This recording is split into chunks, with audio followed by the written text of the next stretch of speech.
তোমরা মুমিন হও। আর এই মুমিন বানানোর জন্য আল্লাহ তাআলা আমাদের রোজাকে ফরজ করেছেন, তাকওয়া অর্জন করার জন্য, প্রতিদিন অর্জন করার। তারা বাজারের অধিকাংশ তারা তাদের পকেটে নিয়ে গরিব মানুষের কাছে পৌঁছাতো না। বরাদ্দে বিজিএফ চাল আসছে বা আসতেছে, এই চাউল কিভাবে বিক্রি করা যায়, কবে কতভাবে তসরুপ করা যায়, এই তসরুপ করার ইঞ্জিনিয়ারিং আগেও হয়েছে, এখনো কিন্তু আমি একটা পরিস্থিতি মেম্বার হিসেবে এখনো অবস্থা তাদের অবস্থা চলমান আছে।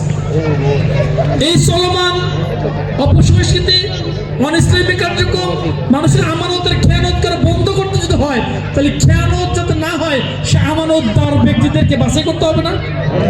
আমাদের সর্বোচ্চ উপজেলা টিম হয়তো পাওয়ার পরে এমপি পাঠানোর পর্বে উপজেলা, তারপর চেয়ারম্যান তাদের মেম্বার, এই যদি ভাব যদি না হয় তাহলে কি আদৌ কি সম্ভব?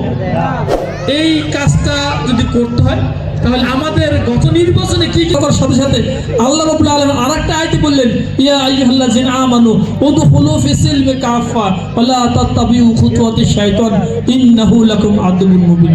এই আয়াতগুলো যদি আমি প্যারালাল ভাবে আমি আমার জীবন এবং আমার পারিবারিক জীবন সেই জন্যই আল্লাহ তাআলা এই রোজাকে আমাদের উপরে ফরজ করেছেন, শিক্ষা দিয়েছেন। আমরা সমস্ত অন্যায় কাজ থেকে বিরত থেকে আল্লাহ তাআলা তার নির্দেশ দিয়ে প্রতিষ্ঠা করব, এর জন্য আমরা চেষ্টা করব।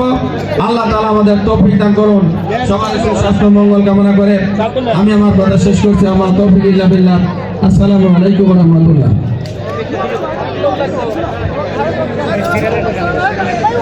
জি ভাইয়া, আমরা আলহামদুলিল্লাহ আপনাদের দাওয়াত দিয়েছি, আপনারা আসছেন ভালো, কিন্তু সুশৃঙ্খল ভাবে নেবেন এবং কেউ একাধিক প্যাকেট নেবেন না, অনুরোধ রইল। এবং ছোট ভাইদের একটু অনুরোধ করছি, তোমরা একটু অপেক্ষা করো, তোমাদের দেওয়া হবে একটু পরে।